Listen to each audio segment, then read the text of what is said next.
a partire da Corrado Callegari di Prima il Veneto. Buonasera. Buonasera. Callegari, Prima il Veneto, intanto è d'accordo con questa lettura della regione che dà Barbara De Nardi, cioè di una regione stanca, con tante crisi anche aziendali? Quello sì, perché quando c'è un monarca che governa per tanti lustri, ovviamente non è più come all'inizio quando c'è una carica di cambiamento e di cose, c'è un po' di stagnazione.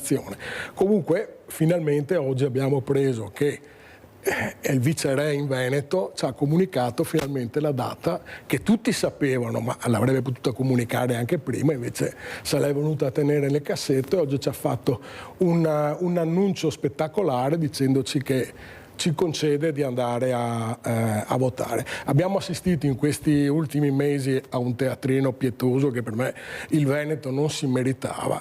Questa storia del terzo mandato, quarto mandato, quinto mandato, lista Zaia sì, lista Zaia no. Siamo andati per 2 o 3 mesi a discutere di questo argomento qua. Adesso finalmente è stato tolto il tappo per quanto riguarda la data delle elezioni.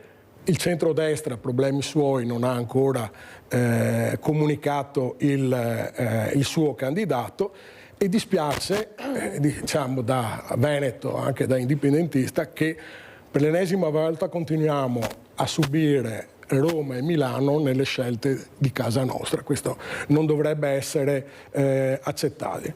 Noi, come Prima il Veneto, e insieme anche con altri movimenti autonomisti e indipendentisti, ci stiamo guardando intorno.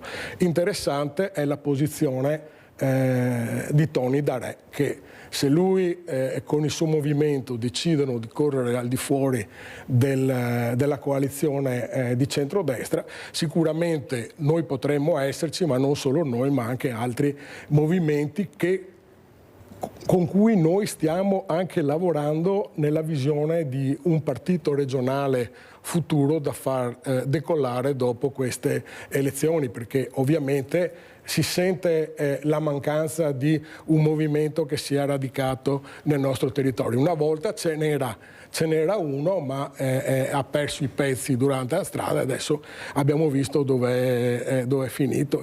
È stato un movimento che ho seguito per tanti anni, poi dopo però quando Quindi diciamo che ha aperto un dialogo con le altre liste autonomiste che ci sono presenti in Veneto. Da tempo c'è un ragionamento in questi termini qua, proprio sull'idea di costituire un nuovo partito Venturato, regionale. una cosa che spesso l'elettorato non ha molto capito è per quale motivo ce ne siano diverse e non ce ne sia una sola. Ma perché nascono da momenti diversi. Noi per esempio siamo nati nel 2014 quando siamo usciti dal movimento in cui noi appartenevamo, e altri hanno vissuto esperienze diverse anche di altri partiti, quindi è ovvio che si creano delle aggregazioni. Forse la prima è stata quella che adesso rappresenta una delle prime, Tony Darè, perché la Liga Veneta Repubblica è un movimento che è nato nel 98, sappiamo tutti, in rottura con la gestione lombarda della Lega, e quindi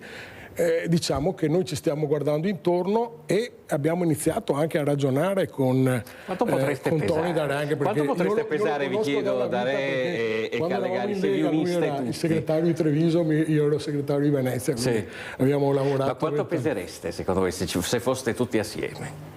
Non ho capito. Quanto pesereste elettoralmente in Veneto? Può darsi che in questo momento sì, perché poi dipende dal candidato che metterà in campo il centrodestra, perché è ovvio che se non fosse Stefani della Lega, sicuramente all'interno del loro movimento si potrebbe creare uno sconquasso. E comunque dopo anche 15 anni di gestione di un monarca, finalmente ci possono essere degli spazi con cui si può ragionare, e anche per riportare un po' di elettorato a votare, perché l'elettorato molte volte non va più perché non vede alternative valide a cui rivolgersi.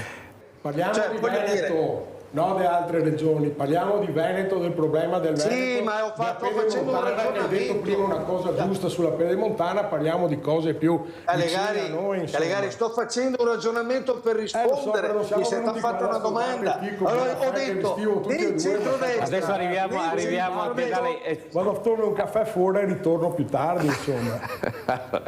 Calegari, non è che solo se quando parla lei è interessante, può darsi che io non ho mica detto che è interessante, non si può stare neanche qua mezz'ora ad aspettare che te la presunzione di essere solo anche di un po' di educazione e di rispetto. Nessuno, cioè io sto dicendo, era un ragionamento, sto dicendo che nel centrodestra Veneto, fatto salvo non ci siano cataclismi, pare chiaro, ma l'ha detto anche Bonafede. Sì, no, abbiamo saputo, una regione di centrodestra, marcatamente di centrodestra, ci possono cambiare gli equilibri, faccio un attimo sintesi, però Calegari, se prima ha detto Bonafè questo sondaggio che dà Fratelli d'Italia al 35 e la Lega al 12, sarebbe questo può essere una roba, vuol dire che prende quasi fa il triplo della Lega in Veneto. In questo momento qua la Lega è in picchiata, poi dipende anche dalla percentuale dei votanti, perché adesso non è, quando uno prende il 35%, non è che è il 35% di 6, 7, 8 anni fa, quando in Veneto andava a votare l'80%, adesso in Veneto va a votare il 50%, quindi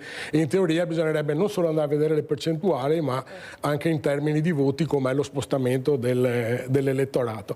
No, volevo collegarmi un secondo al discorso che ha fatto Venturato sulla pedemontana, perché è l'origine che è sbagliata, cioè il Veneto ha deciso di farsi una strada per conto suo e di pagarsela per conto suo, ma non è che il Veneto se la paga per conto suo come regione astratta, la pagano gli utenti, la pagano i cittadini che utilizzano la pedemontana. Allora, se non si è riusciti ad ottenere un'autonomia fiscale da Roma, è anche giusto che Roma, se paga le strade, devono costruire in Veneto, non che noi ci costruiamo le strade, bravi, se l'abbiamo fatta e ce la paghiamo anche. Cioè, questo è stato un passo più lungo della gamba. Anche il discorso delle addizionali regionali, ma noi sappiamo l'origine, io penso che tutti sappiano l'origine dell'addizionale regionale, è stata la più grande presa in giro della prima riforma in termini federalisti che ha cercato di fare lo Stato, perché l'addizionale regionale doveva essere applicata andando a diminuire l'IRPEF nazionale. Infatti il primo giro che hanno fatto con l'addizionale regionale hanno diminuito di pari in pari l'addizionale nazionale e hanno creato l'addizionale regionale. Poi, siccome i vari governi che si sono succeduti hanno cominciato a tagliare i trasferimenti alle regioni, hanno detto alle regioni se volete dei soldi in più applicate l'addizionale regionale. Ma questa è una presa in giro. Cioè i partiti che si ritengono federalisti e autonomisti dovrebbero andare giù a Roma e battere i pugni su questa presa in giro. E questo non viene fatto, compreso anche il governatore del 76%, perché ha preso il 76% per fare cosa? Per fare il direttore generale di una regione. Bisogna fare anche politica, non solo il direttore generale, se no si va a prendere qualcuno sulla piazza per far quadrare i conti e lo mettiamo lì a gestire la regione. Lui nel 2010, quando abbiamo corso tutti quanti per portarlo in regione, c'era un progetto politico che è stato completamente disatteso. Questo è il problema di fondo. In cosa soprattutto è stato disatteso? Poi sentiamo se darei d'accordo. Ma no, è stato disatteso perché il compito che doveva fare il governatore della regione era quello di cercare di portare più materie in Veneto, ma non solo quelle, anche di farsi restituire una parte del gettito fiscale in esubero che il Veneto paga per tutti giù a Roma, i famosi 15 miliardi di residuo fiscale, perché è anche questo che deve fare un governatore, facendo politica e anche appoggiandosi ovviamente al partito di riferimento che giù a Roma doveva fare queste cose qua. Qualcosa si è tentato di fare nel 2008 con la famosa riforma del federalismo fiscale, i decreti erano tutti quanti stati preparati, dovevano andare in esecuzione nel gennaio del 2012, nel novembre del 2011 Fini del partito di Alleanza Nazionale, che era i papà dell'attuale Meloni e di tutti i fratellini d'Italia, hanno fatto saltare il governo e di quei decreti del federalismo fiscale dove si erano fatto un lavoro di studio non come quei LEP, ma di tutti i costi standard, dove già è tutto quanto buttato in pattumiera. Questo è una lettura che uno cita, e lo chiedo anche a Callegari. Secondo lei Fedriga sta iniziando a fare le prove generali? No, perché si è parlato di lui come sostituto di Salvini. Questo, io per quello che l'ho conosciuto è uno che cerca sempre di dire un po' quello che sente e quello che pensa. La platea giustamente era difficile, e anche comunque parlare del caso che è successo negli Stati Uniti non è facile, perché non è solo un problema lì di destra o di sinistra, perché nella storia americana di assassini del genere ce ne sono stati a iosa. Parliamo dei Kennedy, parliamo di Malcolm X, parliamo di tanti altri. Guardi, Callegari, adesso non mi ricordo bene la vicenda, ma possiamo parlare anche di quella deputata del Partito Democratico che è stata uccisa da un uomo che si era travestito da fattorino, se non mi ricordo male, da poliziotto, delle armi libere, ed è che è successa qualche mese fa. Lì c'è il concetto della vendita delle armi libere. Tutti i presidenti, alcuni, si erano anche impegnati di evitare questo. Penso a Obama, che aveva provato a togliere il discorso della libera circolazione delle armi. Lì chiunque si prende un fucile di precisione si mette su un tetto e spara. Dopo le motivazioni sotto ci possono anche essere, ma lì c'è proprio una libera circolazione di armi. Quando uno gli gira qualcosa prendono e sparano, vanno nelle scuole, vanno dappertutto. Quell'omicidio va comunque per me condannato come quelli precedenti, senza se, senza ma, perché non è giusto che a uno venga impedito di parlare e addirittura rischia la vita. Noi siamo fortunati tutto sommato che di recente nel nostro paese non è più così. Negli anni 70 qualcosa c'è stato anche da noi. È stata rafforzata la scorta, è stata portata al massimo livello adesso sia del Premier che dei può darsi vicepresidenti. Che i servizi segreti abbiano delle notizie che noi non abbiamo, delle informazioni che magari hanno sentito che c'è gente che si sta. Poi tra le altre cose, con il fatto della presa di posizione neutra, io penso, del nostro governo nell'ambito della Palestina e di altre cose, noi sappiamo sempre che anche qui abbiamo un democristiano di buona memoria e buona fè, alla Democrazia Cristiana, con i governi precedenti, avevano sempre cercato di mantenere un atteggiamento un po' neutro con gli arabi. Adesso questo discorso qua è un po' caduto, soprattutto di recente con il governo Meloni e l'amicizia che lei ha con politica, con Trump. Non fossimo visti benissimo dagli americani per questo fatto, cioè gente come Arafat, Gheddafi, tutti i rapporti che stringevamo col Medio Oriente, mi ricordo che venivano un po' criticati dagli Stati Uniti. Se hanno fatto questo rafforzamento vuol dire che i nostri servizi di intelligence hanno avuto delle segnalazioni. Callegari voleva dire qualcosa?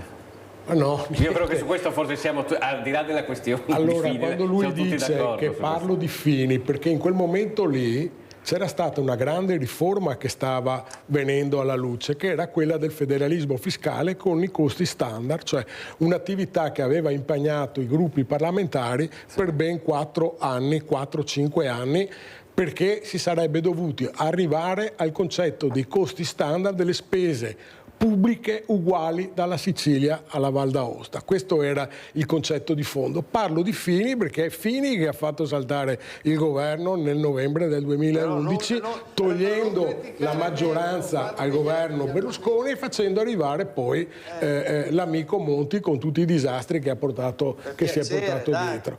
Come?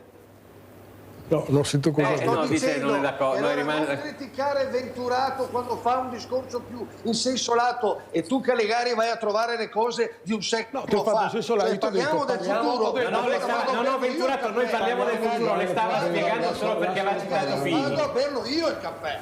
capito? Non bisogna fare critiche spicciole, perché ma qua e ma là. Quando si fanno dei ragionamenti per buona pace e a favore dei telespettatori, li si fanno con coerenza, senza sparare sugli altri, perché solo tu hai la parola, No, la io non ho verità sparato su nessuno. Giusto per dirla chiara. Stavi solo monopolizzando la trasmissione, solo questo, non nel contenuto. Ma che cosa stai dicendo?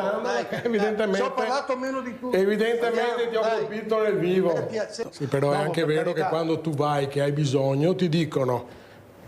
a me è successo, non ti voglio raccontare niente, ti dicono, beh, se vuoi fare l'intervento subito ti va a pagamento, se no ti aspetti un anno e mezzo, un anno e mezzo, perché questo è quello che ti viene detto. E adesso non voglio dire quello che è successo, ma questa è la realtà. Questa è la realtà. Da specialità a Io ho specialità. aspettato un anno per un intervento, per carità banale, non banale neanche tanto, a Rene, e adesso c'è mia nipote che deve andarsi a operare le tonsille, gli hanno già detto un anno e mezzo. Cioè, se questo tu mi parli di eccellenza della sanità veneta, queste sono le classifiche, perché no? probabilmente magari in campagna che sarà 3 anni, adesso non lo so quello che è, però è anche vero che state obbligando pian piano e sottilmente la gente ad andare a pagamento per avere il servizio subito, ed è per questo che stanno fiorendo in giro per il Veneto un sacco di situazioni di privatistiche, diciamo, che gestiscono la sanità. Questa è una situazione generale della sanità. Ma noi stiamo parlando del Veneto, cioè a me non mi interessa, sta a fare come Stato che mi parla di altre gente. Io parlo del Veneto,